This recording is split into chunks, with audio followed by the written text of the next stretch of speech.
আসসালামু আলাইকুম deer HSC candidates, কি অবস্থা সবার? টেনশনে ডিপ্রেশনে দিন কাটছে? টেনশন ডিপ্রেশনে দিন কাটানোর কোনোই কারণ নাই। তোমাদের সমাজবিজ্ঞানের জন্য যেমন সাজেশন আসছে, প্রায় প্রত্যেকটা সাবজেক্টেই কিন্তু তোমরা এরকম বিষয়ভিত্তিক অধ্যায়ভিত্তিক সাজেশন পেয়ে যাচ্ছ, যেখানে কিন্তু মূলত তোমার সব কিছু একদম পড়ে ফেলতে হবে না।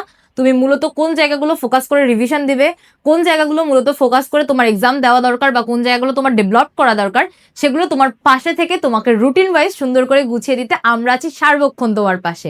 সো প্রথমে আমরা একটু জিনিস আজকে ক্লিয়ার করি যে আজকে আমরা কিন্তু একদম সব থেকে গুরুত্বপূর্ণ প্লাস সব থেকে সহজ যে জায়গা থেকে আমাদের সমাজবিজ্ঞানে এমসিকিউ আসে সেটা দেখবো। অর্থাৎ তুমি দেখতেই পাচ্ছ যে মোস্ট গুরুত্বপূর্ণ অধ্যায় থেকে এমসিকিউ, প্লাস তোমাদের যেটা বলছি আমি সেটা হলো মোস্ট গুরুত্বপূর্ণর পাশাপাশি মোস্ট সহজ অধ্যায় থেকে এমসিকিউ। সেই মোস্ট সহজ কোন দুইটা অধ্যায়? আমাদের সমাজবিজ্ঞানের প্রথম পত্রের চতুর্থ এবং পঞ্চম অধ্যায়।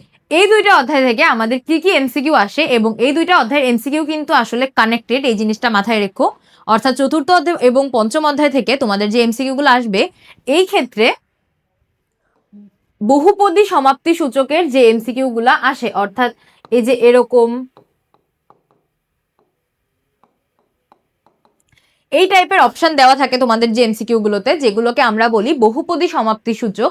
এই ধরনের বহুপদী সমাপ্তি সূচক এমসিকিউ গুলা যেগুলো চতুর্থ এবং পঞ্চম অধ্যায় থেকে আসবে, সেগুলো কিন্তু খুব বেশি পরিমাণে কানেক্টেড থাকবে। অর্থাৎ একটা পার্ট জানলে তুমি আরেকটা পার্টও তুমি জানতে পারবে যখন তুমি দুইটা অধ্যায় সমান গুরুত্ব দিয়ে, এবং দুইটা অধ্যায়েরই যে টপিকগুলো আমি এখন বলে দিচ্ছি, ক্লাসের মধ্যে বারবার বলেছি, সেই টপিকগুলো সুন্দর করে গুরুত্ব দিয়ে জানবে, তোমার কিন্তু এমসিকিউ এর জায়গাটা ইনশাল্লাহ সুন্দর করে ক্লিয়ার হয়ে যাবে।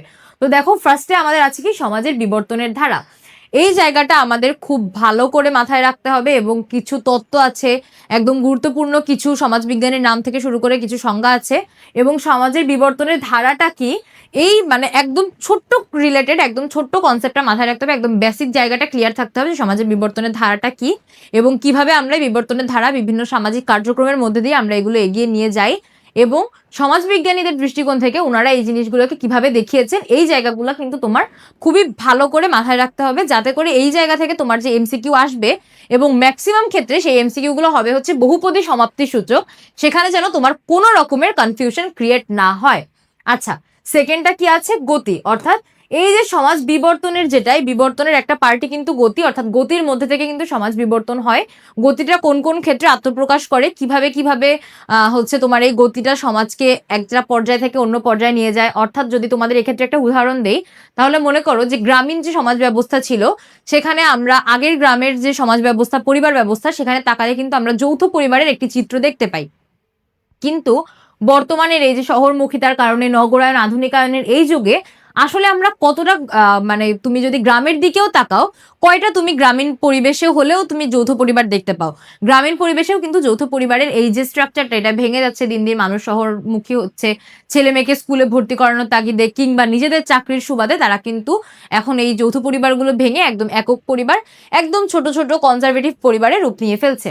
তো এই গতিটা আসলে এটা একটা উদাহরণ হিসেবে বললাম, যেটা তুমি তোমার বইয়ে সুন্দর করে দেখে নিবে, প্লাস আমার ক্লাস লেকচারে তো তোমরা পেয়েছোই। আরেকটা জিনিস যেটা আরো ইম্পর্টেন্ট, চতুর্থ অধ্যায় থেকে নিয়ন্ত্রণের বাহন। অর্থাৎ সমাজের যে জিনিসগুলো আমাদের নিয়ন্ত্রণ করছে, আমাদের মূল্যবোধ, আমাদের আদর্শ, তারপরে আমাদের যে হচ্ছে এথিক্সের যে জায়গা, এগুলো ধরে রাখছে যে নিয়ন্ত্রণের বাহনগুলো, সেই বাহনগুলো সম্পর্কে তোমার জানতে হবে। এখান থেকে তোমার একদম জ্ঞানমূলক এমসিকিউ হতে পারে, কিংবা এখান থেকে তোমার হচ্ছে বহুপদী সমাপ্তি সূচক এমসিকিউ আসতে পারে।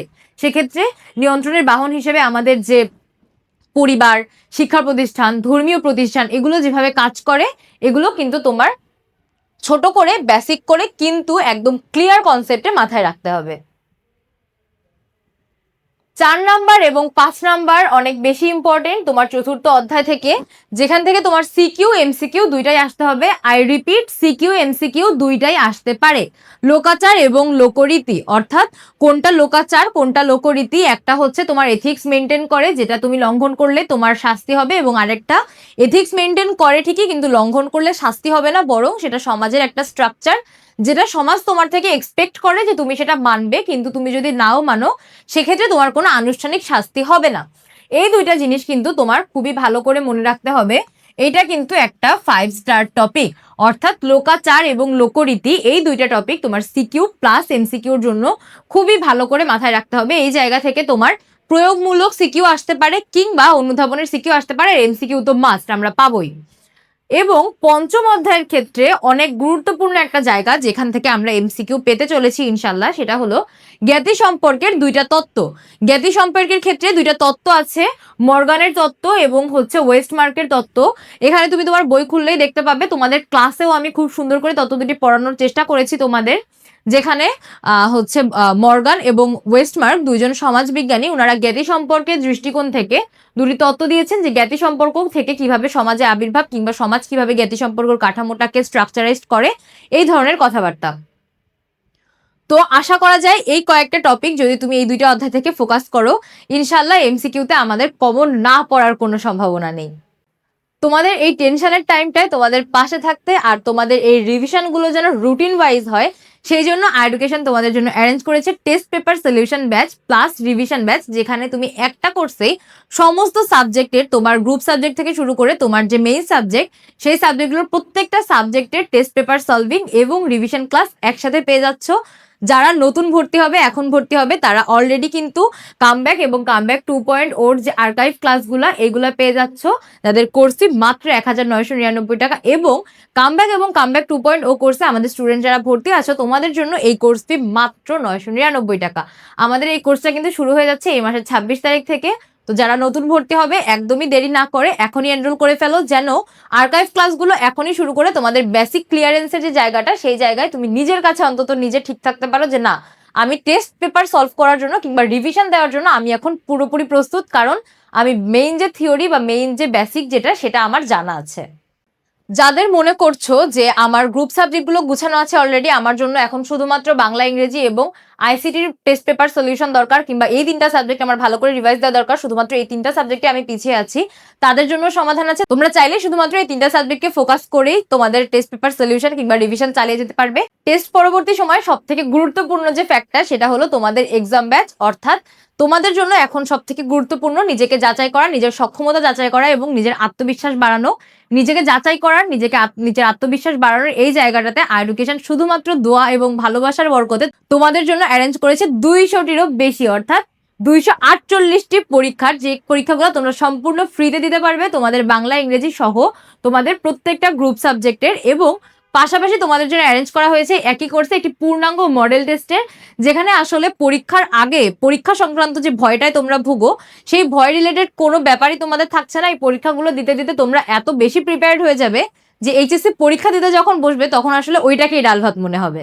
আর যাদের প্রিপারেশন মোটামুটি গুছানোই আছে এইচএসসির জন্য, তাদের জন্য চলে এসেছে প্রি অ্যাডমিশন ব্যাচ, যেখানে তুমি এইচএসসির আগে এবং এইচএসসির পরে দুইটা ধাপে তোমার অ্যাডমিশন প্রস্তুতি সম্পন্ন করতে পারবে। এইচএসসির আগে তুমি বাংলা, ইংরেজি এবং সাধারণ জ্ঞানের মোট 30টা লাইভ ক্লাসের মাধ্যমে তোমার পরীক্ষার আগে, অর্থাৎ তোমার এইচএসসির আগে তোমার যে সময়টা আছে, সেই সময়টাতে তুমি এইচএসসি কে কেন্দ্র করে প্রস্তুতিগুলো নিতে পারবে।